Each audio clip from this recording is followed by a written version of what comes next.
آج پابندی لگنے کے باوجود بھی شراب بند نہیں ہوئی۔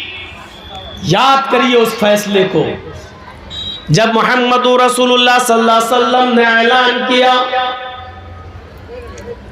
مدینے کی بستی میں، انما الخمر والمیسر والانصاب والازلام رجس من عمل الشیطان فاجتنبوہ لعلکم تفلحون۔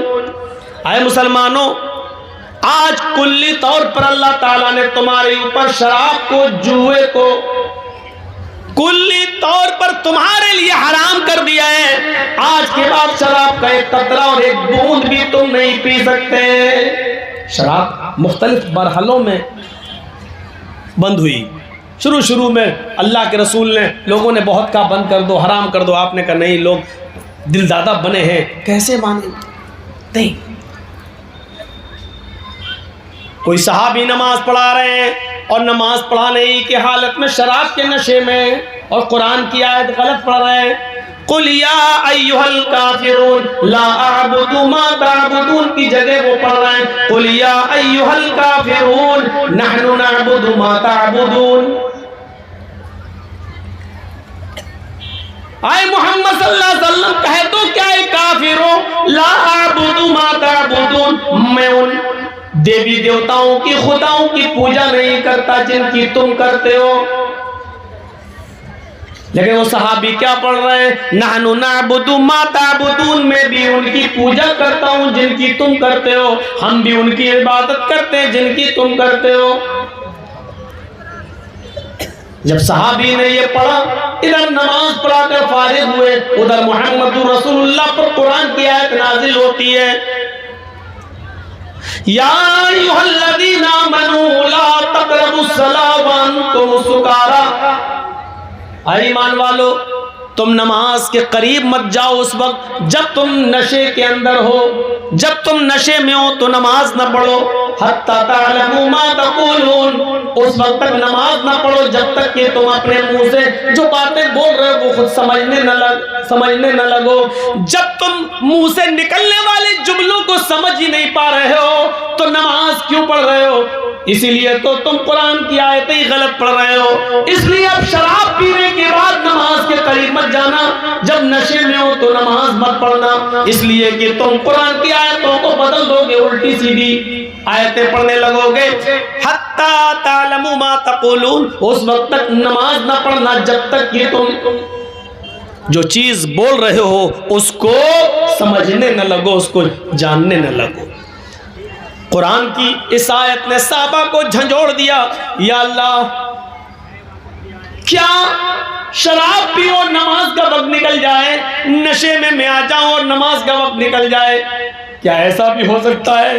کیا اب ہمارے اتنے برے دن آ گئے کیا ہم شراب پی لیں اور نماز کا وقت ہو جائے تو ہم سے نماز چھوٹ جائے، جب ہمارا نشہ اترے تب ہم نماز پڑھنے جائیں؟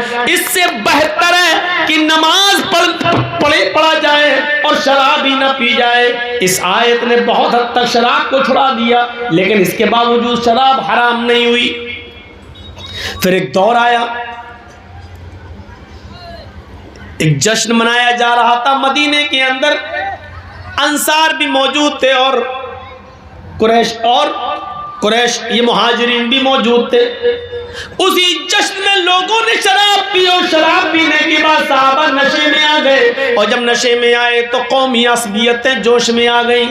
قریشی کہتے ہیں ہم افضل، انصاری کہتے ہیں ہم افضل، قریشی کہتے ہیں چھوڑو محمد رسول اللہ ہمارے درمیان پیدا ہوئے اس لیے ہماری قوم سب سے افضل۔ ادھر انصاری کہنے لگے شراب کے نشے میں، ارے تم بھوکے آئے تھے، کھانا ہم نے دیا، مکے سے ننگے آئے تھے، کپڑا ہم نے دیا، تمہارے پاس کچھ نہیں تھا، ہم نے دیا، ہم افضل ہیں، ہم تم سے بڑے ہیں، اس لیے کہ ہم نے رہنے کے لیے تمہیں ٹھکانہ دیا، کھیتی باڑی کرنے کے لیے زمین دی، ہم نے اپنی بیٹیوں کی شادی تم سے کر کے تمہارا گھر بتایا، ہم افضل۔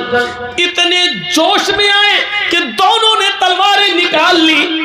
محمد رسول اللہ صلی اللہ علیہ وسلم نے جب یہ دیکھا تو آپ کو بہت برا لگا کہ ہم جس چیز کو ختم کرنے آئے اس شراب کی وجہ سے لوگ وہی کام کرنے لگے، ایک دوسرے کے افضل بننا چاہتے ہیں، ایک دوسرے کے اوپر بڑھوتری حاصل کرنا چاہتے ہیں۔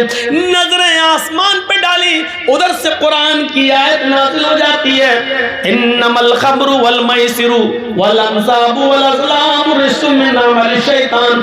آج پوری طریقے سے شراب کو حرام قرار دے دیا گیا ہے اور فرمایا گیا آج کے بعد شراب کا ایک قطرہ بھی کوئی نہیں پی سکتا ہے، جو ایک گھونٹ بھی شراب کی پیے گا وہ حرام ہوگا۔ میرے بھائیوں 40 کوڑے مارے جائیں گے شراب پینے والے کے اوپر، یہ سزا بھی متعین کر دی جناب محمد رسول اللہ صلی اللہ علیہ وسلم نے۔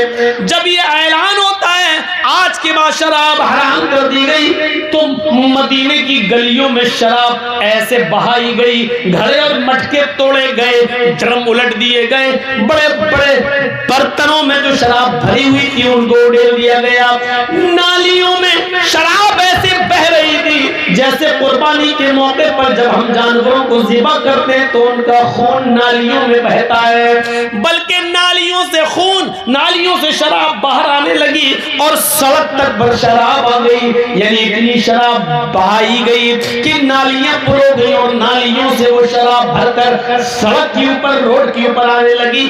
انسائکلوپیڈیا آف برٹانیکا کے کرسچن رائٹر نے تھوڑا سا غلو کیا اور لکھا کہ مدینے میں ایسا لگ رہا تھا جیسے پانی کا سیلاب آتا ہے، باڑھ آ جاتی ہے، ایسے ہی شراب کا سیلاب آ گیا، شراب کی باڑھ آ گئی۔ میرے بھائیوں دونوں حکموں میں فرق دیکھیے، ایک طرف سرکار بند کرتی ہے شراب لیکن پھر بھی چوری چھپے آ جاتی ہے، اور دوسری طرف حکم ہوتا ہے کہ آج کے بعد شراب حرام، تو نالیوں میں بہائی جاتی ہے اور سڑکیں بھر جاتی ہیں شراب سے۔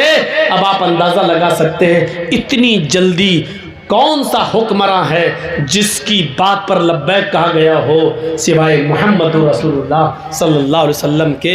آج بھی ان کی حکومت ہم مسلمانوں کے دلوں پر چل رہی ہے اور قیامت کی صبح تک چلتی رہے گی انشاءاللہ۔